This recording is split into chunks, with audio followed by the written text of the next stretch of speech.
Halo semuanya, kembali lagi bersama saya Lutfi Azizi Glory Andin. Nah, di pertemuan sebelumnya kita sudah membahas tentang liabilitas atau kewajiban. Saya sudah senggol sedikit mengenai kontingen liabilitas atau kewajiban bersyarat. Hal kewajiban atau kewajiban pasti itu kapan dan berapa yang akan dibayarkan di masa yang akan datang itu sudah bisa ditentukan.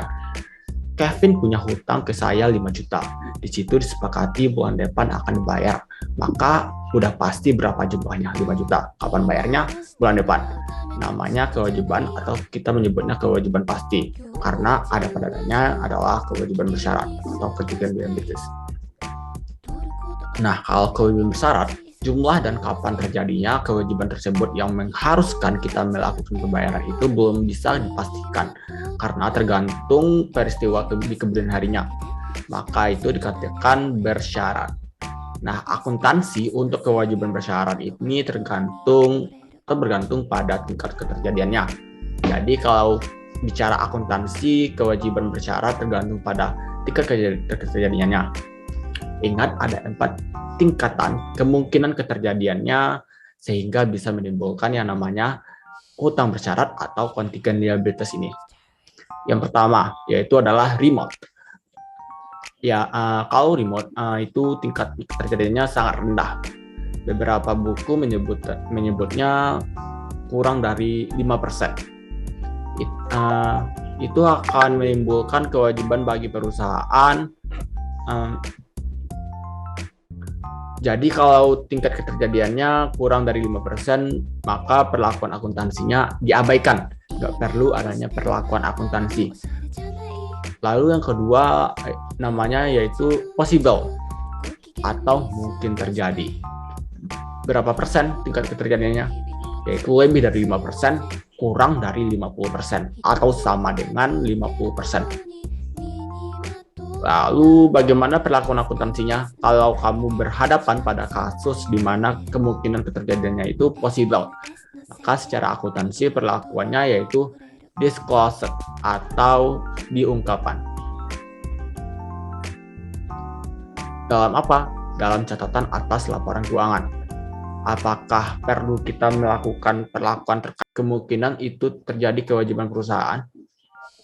Jawabannya tidak.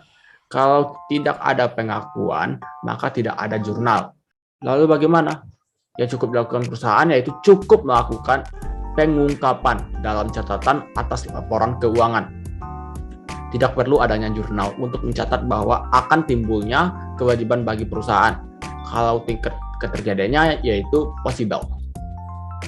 Lalu yang ketiga adalah yaitu tingkat keterjadiannya pada probable. Probable itu lebih dari 50% sampai dengan sama dengan 90%. Kalau dia sudah kategori probable itu tingkat keterjadiannya lebih dari 50%, sering juga disebut dengan provision.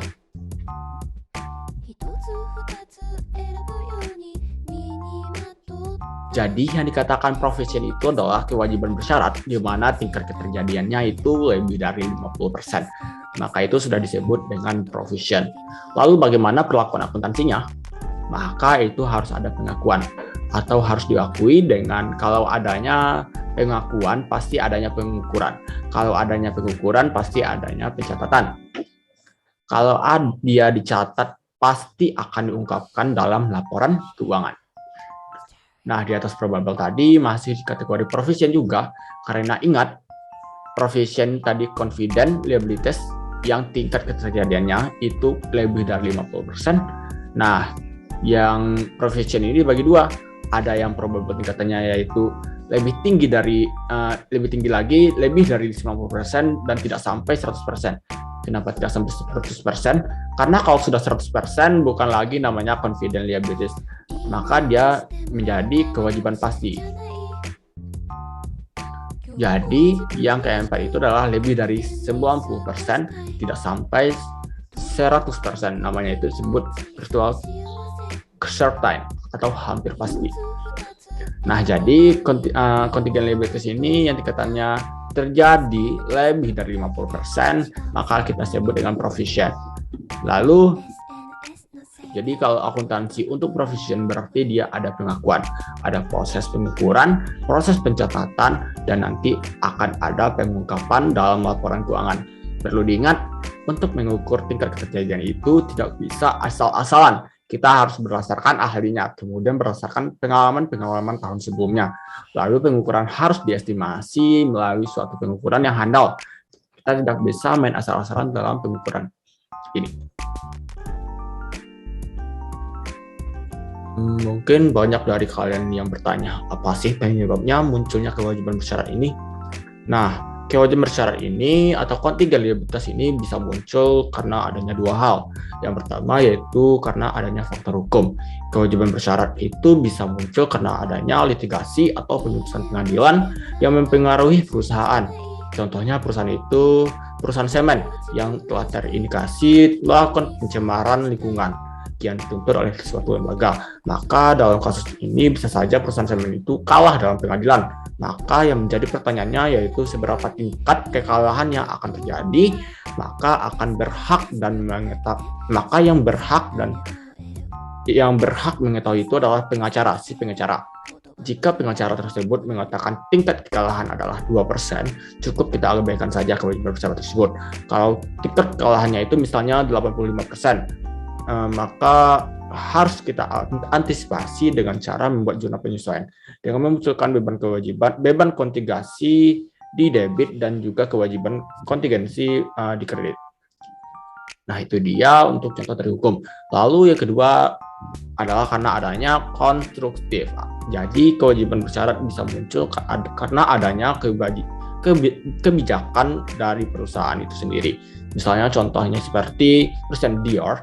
Nah, Christian Dior ini membuat kebijakan untuk seandainya produk mereka itu yang mereka jual itu cacat atau tidak memenuhi standar kualitas, maka konsumen yang membeli itu berhak untuk mengembalikan produk tersebut kepada Christian Dior. Nah, konsumen yang mengembalikan ini akan diberikan ganti ruginya berupa uang ganti rugi. Nah, uang ganti rugi inilah yang nantinya akan diakui oleh perusahaan sebagai kewajiban bersyarat. Karena belum tentu atau belum pasti seberapa banyak orang yang akan mengembalikan produk tersebut kepada Christian Dior. Nah, itu dia penyebab munculnya kontingen liabilities. Nah, teman-teman pada tahu nggak sih kalau provision itu bermacam-macam? Nah, jadi provision itu ada 6 macam. Yang pertama yaitu lawsuit atau hukum, lalu ada warranties atau biasa kita kenal dengan garansi, lalu ada consideration payable, lalu ada environmental yang biasa dikenal dengan pengaruh lingkungan, lalu yang kelima yaitu ada onerous contract atau kontrak yang sifatnya itu membebani atau memaksa. Yang terakhir ada restriction atau kebijakan perusahaan. Nah, lawsuit tadi merupakan provision yang mungkin muncul terjadi karena adanya litigasi hukum, contohnya seperti keputusan pengadilan tadi. Jadi provision tadi mungkin muncul karena misalnya perusahaan ternyata kalah dalam putusan pengadilan, jadi diwajibkan untuk membayar uang gugatan. Ada beberapa hal yang harus kita pertimbangkan dalam menentukan pengakuan provision yang dikategorikan sebagai lawsuit ini. Hal tersebut yang pertama itu adalah apakah kemungkinan kewajiban itu akan terjadi dan dapat diukur untuk tahun atau periode sekarang. Lalu yang kedua, apakah kemungkinan membawa unfavorable outcome atau kerugian. Lalu yang harus dipertimbangkan yang ketiga adalah kemampuan perusahaan untuk melakukan estimasi yang rasional. Teman-teman, cukup sampai di sini pertemuan kali ini mengenai tentang current liabilities, yaitu kontingen liabilities atau kewajiban bersyarat. Nah, mungkin di next video saya akan menjelaskan tentang non-current liabilities atau kewajiban jangka panjang. Nah, see you next time. Nah, stay terus ya pada konten saya mengenai akuntansi. Cukup sampai di sini, mohon maaf apabila ada kesalahan kata. Saya pamit undur diri. Assalamualaikum warahmatullahi wabarakatuh. Dadah.